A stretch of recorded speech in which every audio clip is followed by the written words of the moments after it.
This is Local 5 News at noon in HD.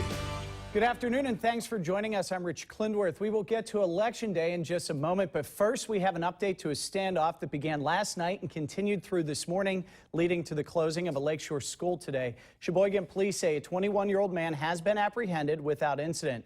Last night, his family members had safety concerns about him and called police. They say he had access to a gun in the South 10th Street home. For public safety concerns, the standoff led to a 2-hour delay and then the eventual cancellation of classes for Farnsworth Middle School. Election Day has arrived and your local election headquarters has you covered. Even before the polls opened this morning, voters were chomping at the bit to get their voices heard. In Alloway, 22 people stood in line outside of the Village Hall before it opened.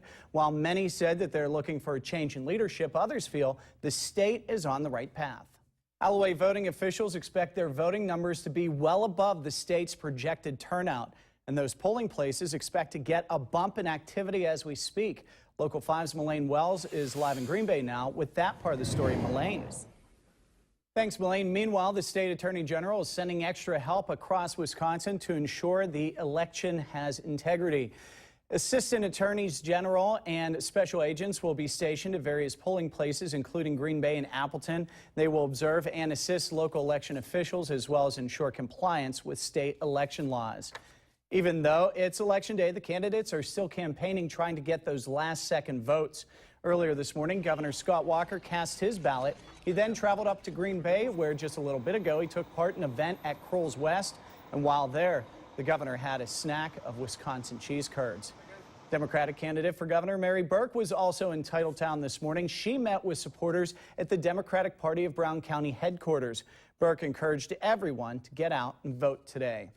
Now, if you haven't voted yet, there is a measure on your ballot that you're being asked to vote on. It's a transportation fund amendment. Voters will decide whether to amend the state constitution to guarantee money in the transportation fund will not be used for other purposes. And don't forget, tonight we will be covering the governor's race as well as the other big races across the state and here in Northeast Wisconsin. We will also have your election information on our website, wearegreenbay.com. This midterm election day features a fight for control of the U.S. Senate. Mark Albert has the latest. In local news this noon, police are searching for the suspects in the shooting of a 17-year-old. Green Bay police say that teen suffered minor injuries as a result. It happened at a home in the 900 block of Stewart Street last night. Investigators do not believe that the public is in any danger. One of the 6 men convicted of killing Tom Monfiles wants a new trial.